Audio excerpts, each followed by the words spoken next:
Well, we've all had time to sit here and decompress and sit in our room staring at our wall blankly.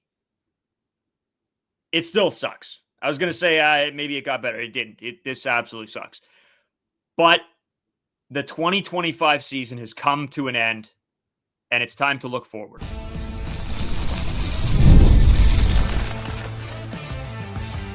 You are Locked On Blue Jays, your daily Toronto Blue Jays podcast. Part of the Locked On Podcast Network, your team every day. Welcome back to Locked On Blue Jays. Thank you for making Locked On Blue Jays your first listen every day. We are free and available wherever you get your podcasts and on YouTube. Part of the Locked On Podcast Network, your team every day. Today's episode brought to you by Game Time. Download the Game Time app, create an account, and use code LOCKEDONMLB for $20 off your first purchase. All right. Well, I was going to say we're going to look forward. We're still going to look back. I'm not going to lie. We haven't had a full episode since everything happened. So we're here. We're gonna take a little bit look back at what went wrong, all the missteps, the misplays, but honestly, just take a look back at what a season this was. Because we're gonna be mad, and I'm sure all of you will be, but it was an incredible year. For us, Carter, this is exactly why I love baseball. It's the heartbreak. This is why we love sports. It's the ups and downs, the unknowing of what's going to happen. And yeah, this gut punch. And we'll talk a little bit about some of the quotes that came out, and we got the Gold Glove winners as well. We'll talk a little bit about all of that. And this week's going to be a little interesting because it is going to be a little bit of, hey, how do you now push forward from here and move on and take what you've learned? And we're going to talk about all that, Carter. But I mean, man, my man, how are you doing? I know we had a little bit of a, we went drinking after, we had to. And, I think I sat on the couch when I got home from the bar, and I just was watching all of the clips on my TikTok as I was listening to Pink Pony Club come through our loudspeaker downstairs. So, wouldn't have been a good sight. Like if somebody looked in at me, they're like, this guy's hurting right now. And they wouldn't be wrong. I was hurting. How are you feeling? Yeah, still going through it. Thought it was a nightmare. Woke up, felt even worse. Thought it would be better. No, it feels so much worse. And I didn't watch the initial reactions. I didn't see the interviews right after the game. I couldn't do that to myself when we recorded that podcast. We wanted to go live for you guys. So I waited until today to do it. And then again, it just made me feel even worse. Seeing how many of the Toronto Blue Jays were crying, tears flowing out of their eyes, just how much this meant to them, how close this clubhouse was, as we knew. Just heartbreaking stuff, whether it was Ernie, Clement, Chris Bassitt, Shane Bieber, Vladimir Guerrero Jr. sitting in the dugout watching the Dodgers celebrate. Not a lot of fun. These are the reasons why I question why I'm a sports fan. Sometimes I think, hey, maybe if my dad wasn't a Blue Jays fan, I wouldn't have to go through this. But again, it's just not the way you wanted it to go. If you take a step back and we look at this series, still really hard for us to, at least it's really hard for me to do. But it was an unbelievable series, an unbelievable year. This team was so much fun to watch, 180 games of baseball. And the entire time was a roller coaster, exactly the way you'd probably want a season to go. A magical season that fell 2 outs short, which is, it's again, not getting a whole lot easier. Maybe with time, it'll get easier. Like, I don't know. I feel like I just broke up with like a girlfriend that I was like hanging out with every single day. This is worse. It has to be, right? No, this is, one of the worst sports moments still of my life. But hey, we got to move on. We got to move forward, but not before we do still reflect on this Blue Jays baseball game. Was that the worst way that it possibly could have happened? You get up 3-0. You have so many chances offensively. We'll continue to go into that. Again, you're up 2 runs with 6 outs to go. You're up 1 run with 3 outs to go, 2 outs to go by the end of it. Extra innings, you had opportunities. For me, that's why this hurts so badly, is that it was right at our fingertips. And that's why this one sucks so bad. Carter, people will say, it would be better if they just got killed in the series. That would make me feel as bad as I feel right now. The takeaway is this team put up an absolute fight and a battle. And you saw the heart and the want and the magic that we've talked about all season long with this team. This feels horrible because it felt like it was ripped away from you. That the Dodgers, dangled the treat in front of you and then just ripped it away at the last second. That's how it felt. And that sucks, but I would much rather have a team that put up a fight and battled than getting blown out. I don't care what anybody has to say.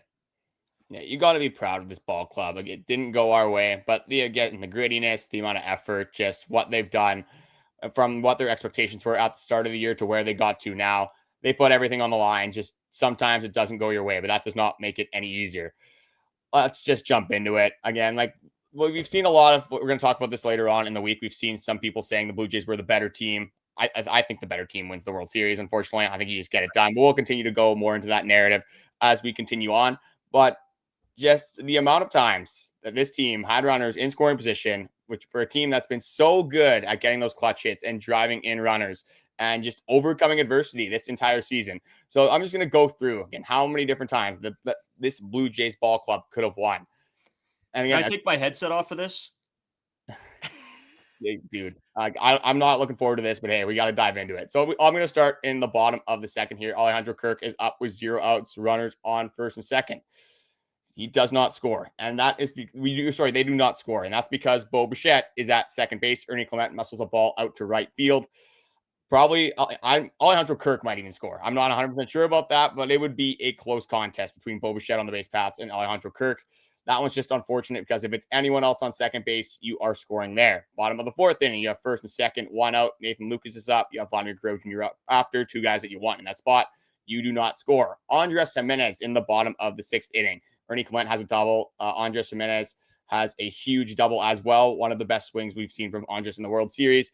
He scores Ernie Clement, but you still have Andres Jimenez at second base in that bottom of the 6th inning. It's a 4-2 ball game, and you have George Springer, you have Nathan Lucas, you have Vladimir Guerrero Jr. The fact that you don't score that run definitely could have came back to bite you, and it obviously did. In the 8th inning, Ernie Clement breaks the postseason record in hits in Major League history, a double in the 8th inning. This guy's hitting 8th in our entire lineup. And he broke the postseason record for hits. It's, again, it's just horrible to talk about, but he gets a, again, lead-off double.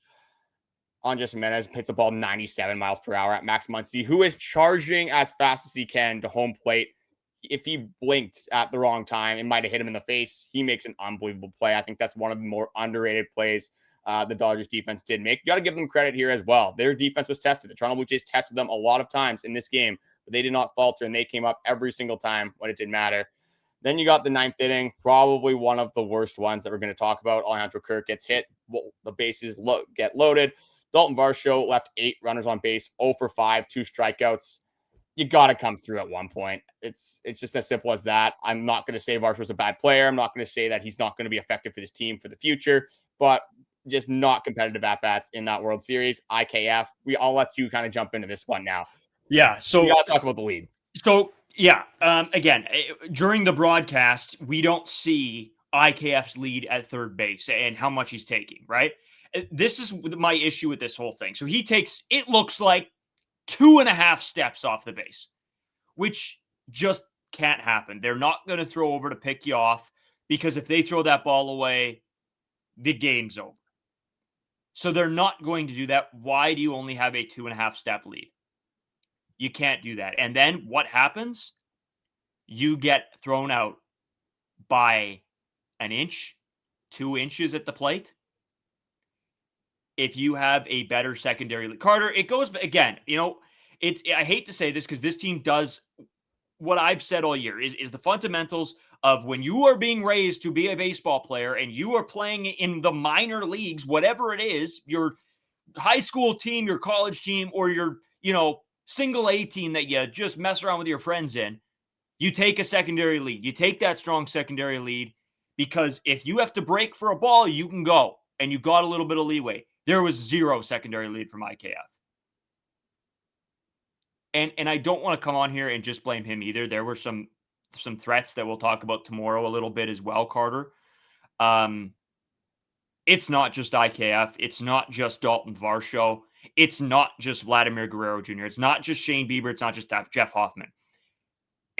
Almost every single guy in this baseball game had a chance to be a difference maker. And it didn't happen. So it's not one guy. It's an entire team of missed opportunities. Now, they got some of the opportunities and they missed some. It's baseball. But the IKF one, to me, that's just fundamental stuff, Carter. Well, I'm going to put a little bit of the blame on Carlos Fabulous as well. Totally. You have a third base coach for a reason. He's got to let IKF know, hey, get down the line. He's a guy that should be alerting right away. If he sees Will Smith, like thinking about a back pick, you see something from Tyler Glasnow on the mound, whoever, again, was pitching at that time. I think it was Yamamoto actually at that time. Yeah. But if you're Carlos Fabulous, again, a guy that had a little bit of an interesting series, especially in that game number 3, a lot of people were harping on some of the sends that he was letting happen with David Schneider going home, with a few other guys going home.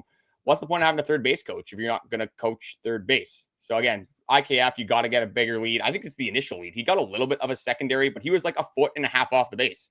Like if he, like by the time you see him throw the ball, you're already going to be touching third base. So again, I don't really understand why you're not a little bit farther off. I get you don't want to get back picked, and we're not saying go halfway towards home plate here. We're saying, hey, maybe get 3-4 steps off the plate, like just the average regular lead. You can still be conservative, but you got to get a few more steps in there. And this probably isn't talked about as much if Will Smith just has his foot on the base for the entire time. But the fact that his heel lifts up and then you see that lead and you see how close we were to tasting that World Series and getting that World Series ring, that's what makes it just so much harder. This was a game of inches in so many different outings, so many different times throughout this game. And we'll kind of continue on here into the bottom of the 11th. Vladimir Guerrero Jr. kind of waiting for him to do something the entire game.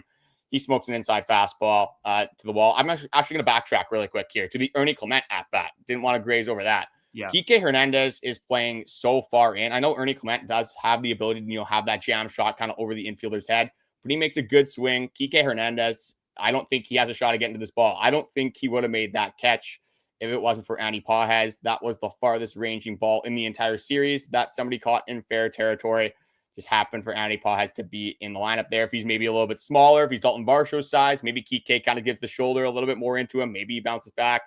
Maybe he doesn't catch that baseball. But again, hindsight is 20/20. But another instance where it was literally inches a little bit farther, and we could have had an Ernie Clement grand slam walk-off home run, would have been very similar to the Joe Carter one. And then we would have had a conversation of what is the best home run in Toronto Blue Jays history. But unfortunately, that was taken all the way. You get to the bottom of the 11th. Some people were complaining that IKF bunted with Vladdy at second. No idea why. Like IKF, the at-bats throughout the World Series, just terrific. Like, and you have Daulton Varsho, or you have Aston Barger, you have Alejandro Kirk, you have Daulton Varsho, I guess at that point, not as confident, but you have guys that you hope could put a ball into play, hit that fly ball. I'm not sure why people are complaining about that IKF bunt. Very good bunt as well, so I'll give him a little bit of credit there. Addison Barger gets walked. They never wanted anything to do with him. Again, Addison Barger was so good up to that point. They were more comfortable kind of letting him walk, and then obviously the double play ball opportunity with Alejandro Kirk if he does hit a ground ball. The last thing I'll kind of throw over to you for about Alejandro Kirk. The bat breaks on that play. It's a pitch that's outside, kind of off the end of the bat. If somehow that bat doesn't break, do you think there's any way that somehow that falls maybe over the shortstop's head? Or are we just kind of, splitting hairs at this point? Yeah, again, I don't know. Like, I don't really care. Like, there's so many what ifs and whatever. And we're talking about a bat breaking. Again, it's heartbreaking to see the bat lying there in the celebration. But I don't know. He swung at a pitch that broke his bat. That happens. A million times a year. Like I don't love the narrative either. Some people were drawing on that. It's like, oh, of course the bat has to break. Again, if you're gonna draw on any singular thing from this baseball game, like that's one of the last ones that I would be complaining about.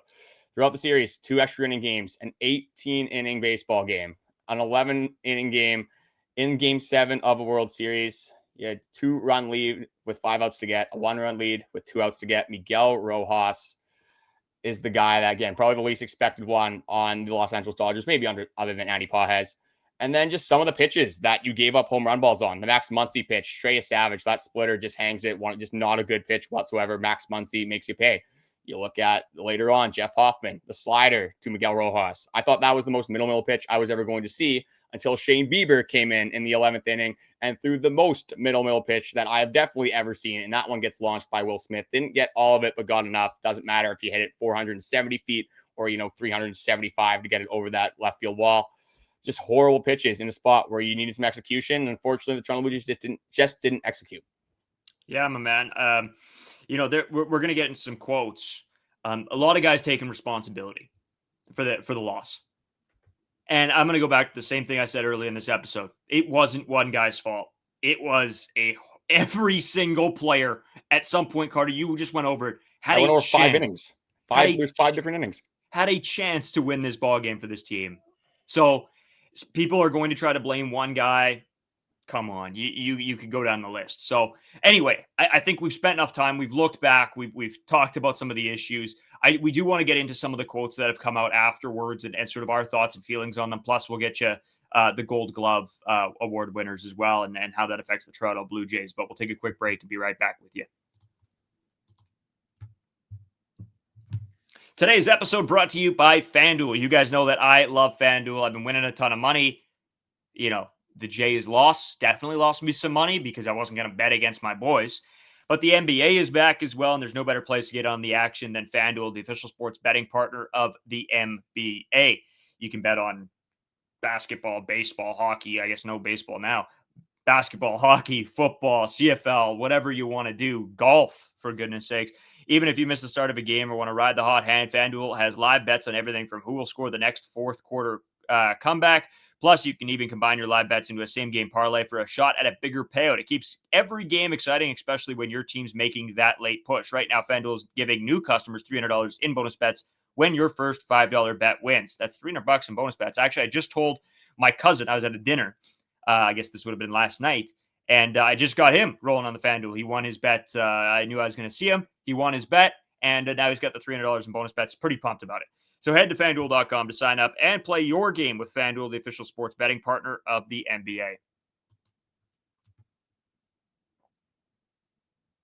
Today's episode brought to you by Doer. That's right, new sponsor of the show. And this might be one of the most exciting ones I've gotten. Listen, I said I'm terrible at buying clothes. I never know what to buy. I buy a plain sweater and a white t-shirt, and I'm like, all right, good to go. Pair of jeans. But I go onto their site, and I've heard really good stuff about their clothing, and I'm so happy that we were able to, get a code for you guys as well because I love their stuff. I've seen it a ton, and now mine's on the way. They're great jeans. I'm a big jeans guy. I wear jeans every day of the week. Actually got this really nice shirt as well, so I'm pretty pumped that this is all coming in. Doer combines classic jeans wear style with the kind of comfort and performance you get from athletic wear, best of both worlds. Me and Carter will be off to baseball. We'll coach ball once in a blue moon as well. And you want to, sometimes you're coming from work. It sort of gives you the comfortability and the ability to do both. Doer are pioneers of blending technology innovation with everyday clothing. They invented the original performance denim. Simply put, Doer makes the world's most comfortable pants without having to sacrifice style. Trust me, when I get them, I will show you guys this clothing is really, really awesome. Pick up a pair for yourself or as an amazing holiday gift. It's at 44 Osington Ave. I have to mention this. I got the promo code Locked On Toronto in store to get 15% off your first order, or check them out online at duer.ca/Locked On Toronto for 15% off. That's duer.ca/Locked On Toronto. So you can actually go right in store. Use the code there. They'll accept it. How cool is that? Super pumped about this one. So, Carter, continuing on, we wanted to get into some quotes of the guys, right? Because I think we were all heartbroken. I woke up this morning, and the last thing I wanted to do was go online today and see these guys breaking down and, what they had to say, because it was going to kill me. It really was. And this is one for me that I really wanted to get into. There were a few big ones, and I'll let you go over some of them as well, Carter. But I'm going to start here, and it was Ernie Clement, because I think we saw how broken down he was and how some of his teammates were. And I'll let you get into the Jeff Hoffman one right after this. That sort of leads in with this. But Ernie Clement says, I'd go to war with Jeff Hoffman every day of the week. I want him on the mound. I want Biebs on the mound. Those guys, I take a bullet for. Ernie talks about how close this clubhouse is and everything else as well, Carter. But You really did see that with this team. I don't think I've ever seen a closer clubhouse than this group of guys. I mean, for goodness sakes, most of them have lived together at some point. Like it's, Barger staying on the couch at Davis and Ernie's or Loperfido or whoever, right? These guys come up and they're just like, hey, welcome to the family. And to see them not get it done, it just breaks my heart, dude. And especially because they're all just really good guys, right? They're not these egotistical, I'm a ball player, I'm the best in the world, blah, blah, blah. It's, hey, I never thought I'd be here. And I'm getting a shot. I don't know. It's those like, it's the classic sports story, right? They make movies about this kind of stuff. So I don't know, man. Just tough one out there for Ern. Well, and everybody that was in that clubhouse after that game, whether it was Ben Nicholson-Smith, whether it was Keegan Matheson, Hazel May, you can go down the line as well. Pretty much everyone has said they've never seen a more devastated clubhouse. Like this team was at the point where their wives and girlfriends were hanging out at these games and like hanging out outside of these games as well. It's just something that is so unique and doesn't usually happen to this amount of like in depth. Like doesn't happen regularly at all throughout the game of baseball. So this is something that was very special throughout the entire year, and a big reason why that, again, it's just every player on this team was selfless. Every player on this team was ready to do anything and whatever it was going to take to win. So that's why, again, just a little bit harder on this one. Just the tone of Ernie Clement's voice. Like you could tell he's trying his hardest not to break down. And that's the first video that I see as soon as I open Twitter in the morning of, okay, I'm going to try to ease myself into this. There was never a way that was possibly going to happen. And Ernie Clement kind of continued on. And again, some people were blaming Jeff Hoffman. Some people are blaming IKF.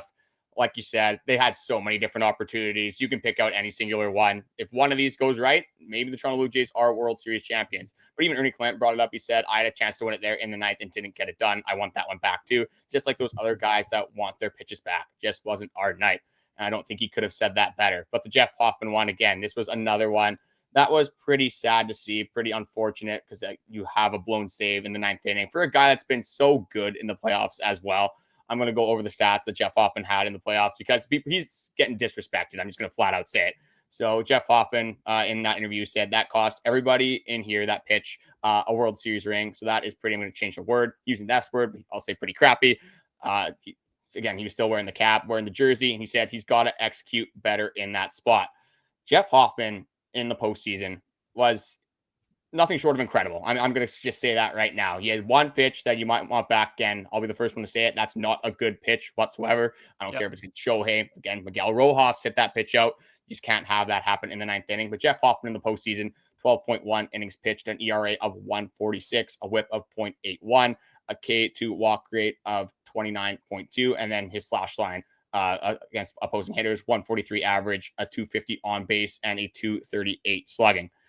Like very good numbers from your closing pitcher. Like you cannot really complain about that. It's just because he was that guy out there in the seventh inning. And some people might say, oh, Trey Savage should have stayed out there. You have no idea what Trey Savage was going to do. He didn't necessarily have his best command in that game because he was pitching off short rests. I mean, you saw one of the best players in the world, probably the best player in the world, not pitch very well at all.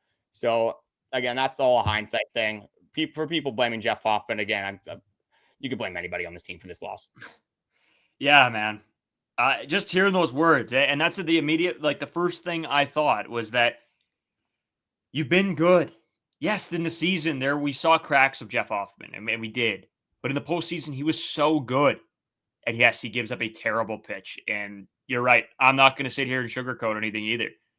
But I'm also not going to excuse anything else that happened in this game. There were, again, go down the list, pick a guy. Carter, I wanted to get into this one next, and it's a conversation that we're going to have all off season, and I'm excited to have it. I've said I want to be here from the beginning, says Bo Bichette. He didn't want to talk about it. They were coming off of just losing in Game 7. Bo Bichette has made it very, very clear that this is where he wants to be. Will it happen? I don't have a crystal ball. We'll see. I'm praying that we do get Bo Bichette back. There's nothing more in this world now that we have Vladdy that I want more than these two to stay together and bring a World Series to Toronto. But there's also the business side of things. So we will talk about it more, but I think Not a good question to ask him after you just lose a game 7, personally, but hey, you know what? Journalists. Yeah, maybe read the room a little bit. Like, Jesus. he's not, obviously, Bichette is not thinking about what team he's going to sign with or what his contract's going to be worth, 5 minutes after he walked off the Rogers Center field. So, yeah, just, again, not the brightest question to ask in the moment, but what we've seen from Bichette, like he has said in so many different outings, that I want to stay with this ball club. I want to be with the Toronto Blue Jays. Unless he is blowing the most smoke that we have ever seen, he's got to have at least some sort of interest, especially when you make a World Series run and you are debatably one pitch away in multiple instances where it could have went the other way. And I'm going to end this off. Again, there's a bunch of quotes that all these guys had. They were very heartfelt. Again, half the clubhouse was crying. You could just tell that how much they love each other. And with every single quote, it felt like, oh, well, I had a chance to do this. Because they were getting asked, like if Jeff Hoffman was, again, kind of the blame. All these reporters try to set the players up for failure. That's just kind of what they do. They're looking for clicks. They completely get it. But in every single answer, no matter who it was, they said, oh, I could have did this better. I could have did that better. We could have done this better. No one was going to throw the blame at anyone. And that's why this team was so cohesive and so close throughout this entire year. But Chris Bassitt, one of the guys that is a free agent going into this offseason, and he said flat out, I hope I have another chance with this group. I love these guys. You just never know, but I'd love to have another shot with this group. It's hard. It's hard to replicate. It's like true love. So if you're optimistic about Chris Bassitt returning, there obviously is some interest there. Again, this team just made the World Series. That's one nice thing comparing off seasons. If we want to, spin zone this a little bit, is after 2024, not a lot of good free agents we're going to want to come to the Toronto Blue Jays because that baseball team sucked to watch. You look at the 2025 Toronto Blue Jays, there's 6 free agents. The majority of this baseball team is sticking together. You add a few pieces here and there. Again, from year to year, anything can happen. We had a lot of guys that performed above expectations, but we've seen it now. This team is capable of making that run. This team is capable of putting it all together and getting as close as you literally can get to winning a World Series. So if Chris Bassitt comes back or not, I mean, what an incredible 3 years from Chris Bassitt. And just tough to hear those quotes from a guy that probably wanted this debatably the most out of anybody. Yeah, a guy that was willing to do literally anything. They were like, hey, we're not starting you. He's like, I don't care. Put me in the bullpen. I'll be ready to go. And Chris Bassitt was ready to go out of the bullpen. I think what he showed was exceptional. I thought he was great. I loved watching him, and the dog that he brings, the want to win. Yeah, it sucks. We got a lot more quotes and stuff, Carter. There's one big one that I still want to get into, but I think I'm going to save it for tomorrow because it sort of goes into the conversation I want to lead with tomorrow. So I'll save it for then. But we want to get into some of the Gold Glove winners that have come out. So we'll take a quick break, Carter, and we'll do that right after this. Today's episode is sponsored by Game Time. The MLB season is over and the NFL seasons, the NBA, the NHL are back. And honestly, there's nothing better than being in the stadium surrounded by fans. But let's be honest, getting tickets can be a hassle between queues, login screens, and prices jumping at the checkout. It's very frustrating. And that's why I use Game Time, the app that gives the advantage back to fans. Game Time is fast, easy, and backed by the Game Time guarantee. You'll always get 100% authentic tickets delivered on time and at the best price. One of my favorite things about Game Time is that they have a view. You can view your seats within the app. So if it's a venue that you haven't been at, like when we went to Toronto, we looked at a bunch of different spots at the Rogers Center, and we'd like to switch it up. We picked 3 different spots when we went for the weekend series, and we got a very good view in each one of them thanks to this feature. So you can download the Game Time app and create an account and use code LOCKEDONMLB to get $20 off your first purchase. Terms apply. Again, that's promo code LOCKEDONMLB for $20 off. Swipe, tap, ticket, go. Download Game Time today. So, Carter, we got a congratulations to give. It's probably not the guy you expected out of all of the nominees to get one, but Ty France is a Gold Glove winner. So congratulations to him as he beats out Carlos Santana and, drumroll, Vladimir Guerrero Jr. I don't know if I love this strictly from a games played perspective. But I'm pretty happy that at least one of the Toronto Blue Jays were able to secure one, even though I think that in these other positions, Carter, I'm a little bit shocked, but it's a Gold Glove.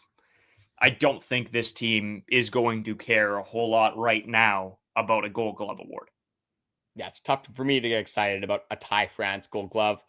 99% chance he's not going to be with the team next year. If it would have been any of the other three, Kirk, Clement, Guerrero, maybe there's a little bit of validity there and you get slightly excited again. It's very tough to get excited about something like that when the previous sequence of events just happened in Blue Jays land. But yeah, a little bit surprised that it was Ty France. I think if the playoffs were involved in these Gold Glove determinations, it would have been Vladimir Guerrero Jr., and it would not have been close. I mean, 2 diving plays in Game 7 of the World Series. We got to talk about that in future episodes. Vladimir Guerrero Jr. was absolutely unbelievable defensively this entire season and took it a step farther in the postseason. So, yeah, I'm not that upset about this one. I'm a little bit surprised, but Ty France was very good with the Twins. We saw him with the Toronto Blue Jays. He was very good as well. He got into the game. First ball went to Ty France, so he definitely got his defensive shoes on very quickly. But the one that I was the most surprised about, Ernie Clement didn't like. It kind of made sense to me again. Ernie Clement is, I think, one of the biggest fan favorites now within the organization. Again, seeing those interviews, about 1 million people said they're going to buy Ernie Clement jerseys. I completely understand why. But Alejandro Kirk, not exactly sure how this guy did not win a Gold Glove.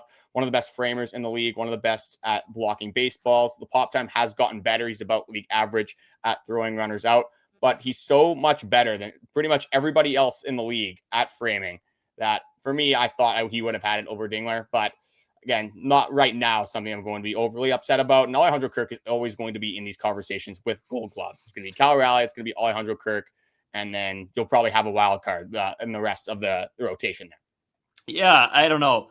When I look at the Alejandro Kirk one, I don't know how he doesn't win this, but you're right. You can't really be overly upset about this because we just got something else ripped away from us. So I don't think Alejandro Kirk cares that he didn't get a Gold Glove. Like, no. Maybe he will, like by next spring training, like, oh, that could have been nice, but yeah, probably it's one of those things that it's like at the end of your career, or at the next season when they're presenting the awards, on the field, you're like, yeah, you probably should have gotten that one, but in the grand scheme of things, these guys are going to be locked and loaded for Bear next year.